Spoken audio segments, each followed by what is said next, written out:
All right, I'm going to continue with the stand-up jokes. I think these are getting a little bit better, but as a friend of mine reminded me even just yesterday, you can get better at something and still not even be close to being good at it. So I'm not sure where I am on this sort of continuum, but I'm not quite ready to say that these this stand up routine is good yet. But it's a work in progress. So anyway, I'll start right away. In the olden days, you lived about 60 or 70 years, and basically you were given the luxury of 4 stupid years. For most people, they use their 4 stupid years during high school or early college or some combination of the two.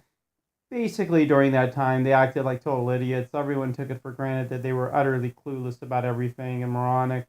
And then magically, right after those stupid 4 years, they kind of got a job and matured and became responsible, had kids, all that good stuff. What's happening today is the millennials and the young adults of today, I think, seem to have misheard or misinterpreted, or somehow there was a mistake with the 4 stupid years.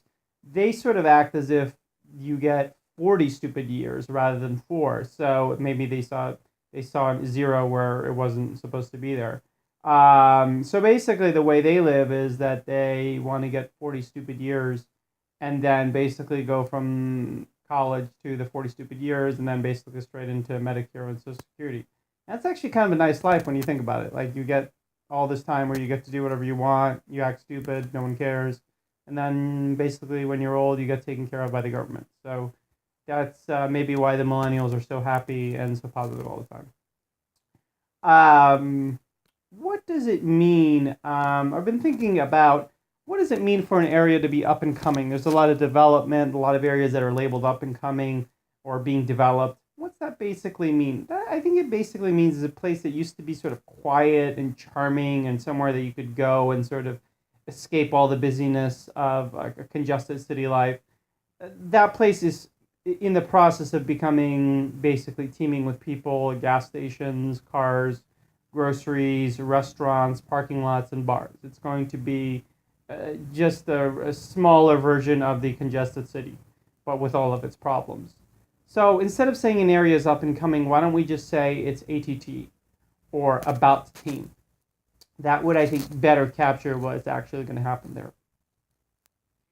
No society has ever been so good at making very simple things incredibly complicated. Take how we deal with obesity, right? I mean, the obesity epidemic. Basically, there's a problem with obesity, a very simple problem between the amount of energy you're intaking through food, mainly, and the energy you put out through movement and other processes of your body. So, for many reasons, many people in the world have been increasing. The reason obesity has been happening is people have been vastly increasing the amount of energy they intake through food, and while at the same time decreasing the amount of energy they put out in movement.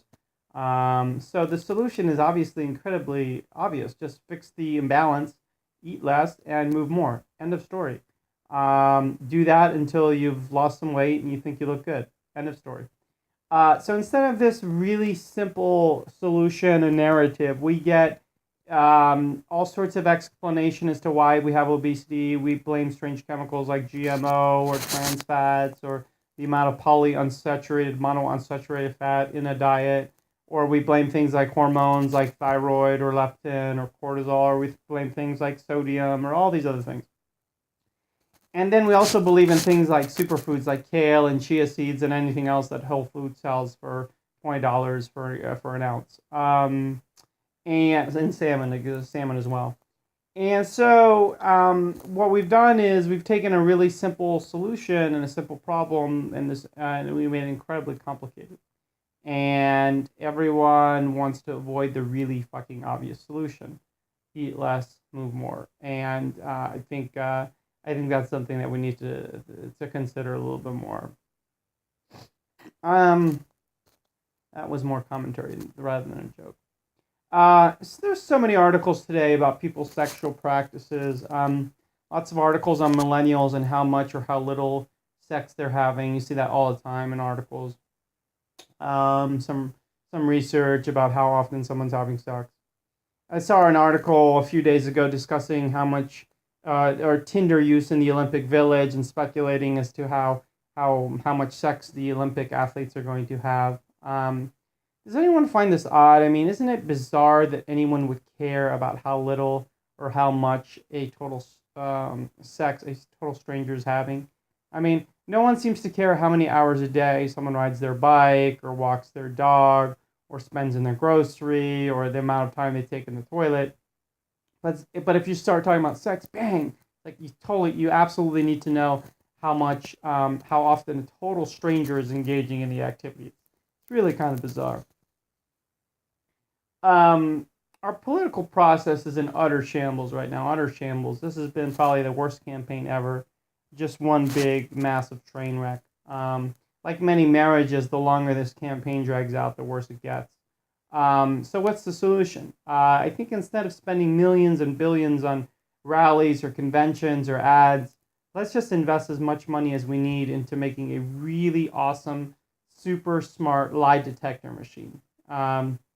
Every time a candidate lies or says anything false, like if they get the facts wrong or whatever, the lie detector yells out, "Don't vote for this douchebag."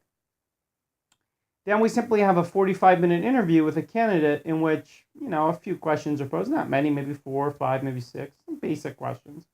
I would start out this interview. The first question would be, why do you want to be, let's assume it's for president, the person's running for president. The first question should be, hey, so-and-so, why do you want to be president? And I think right away you'd see that the lie detector test would go off, and because most candidates would fail this first question. They'd go on and on about the spirit of public service and all the real problems and how they feel they want to leave the community in a better position than they found it. All this other verbiage, and the lie detector test would notice it because it's so good. It would just start going off. Basically, the real answer is the person wants the fame and reputation of being a president. That's it. And they think it's cool to be president, and they want to be president and say how successful they were, and that's it. And no one says that, so the thing would almost immediately pay dividends in almost any campaign. So I think we have a case of misdirected energy here in terms of the political process and all the campaigns and conventions and long drawn out interviews. We should just focus on this solution. I'm going to end today with a joke about real estate. Real estate is becoming so damn expensive in sort of the big, hot, trendy cities. As a friend kind of pointed out to me, it's not really, when you hear about people bitching about real estate prices, it's really only a few big cities, like the ones where everybody wants to live, like Miami, DC, New York, San Francisco, LA, maybe a few others. That's it. In 99% of the country, real estate is not that expensive. So this joke is only about those really expensive cities. Just as when you hear guys complaining about dating and how hard it is to get a date, mainly the complaint is that it's hard to get a date with a fairly young, I'd say mid-20s to early 30s, attractive girl. It's not that hard to get a date with a woman in her 50s that's pretty unattractive, that smells bad and smokes, right? That is not a difficult thing to do. You can find that kind of woman in pretty much any city, and you could probably very easily get a date with her. So people have to be more precise when they make complaints about real estate or dating or things like of that sort. It's only hard when you get to a certain level.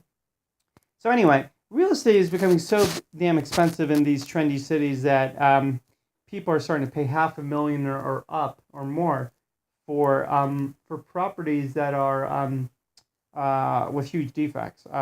Some property might be close to an airport, and you hear a plane flying by every couple minutes. It's tiny. There's no garage. There's no no third or sometimes even second bedroom. Still, people are excited to buy these properties for $500,000, maybe $750,000, etc. And it's almost in a form of insanity. Like if you brought someone back from the 40s and you told them this, they would be in shock. But people want to buy properties because at least they quote own something at that point. They don't want to pay. They're out of the rent cycle, all that stuff. So I wonder how far this trend will go. Will we see people paying 500,000 or more for property right next to a crack house and being like, you know what, it's okay, it's just a crack house. It's not that big of a deal. It's just they just make crack there. Who cares? Or property with a view of a landfill, and then sort of recharacter. Oh, I think that trash is actually beautiful, and we should get in touch with the trash, and everything is the matter. Everything is either good or bad, depending on your perspective. So it's not so bad that we have a landfill or a property with no running water, and then the rationalization there as well. We don't really need running water. I mean, you can eat out at restaurants and wash your hands in public restrooms and take showers at the local gym. So we'll have to see how bad the trend gets and how insane the rationalizations get from people that buy properties. So for that, I'm done for today.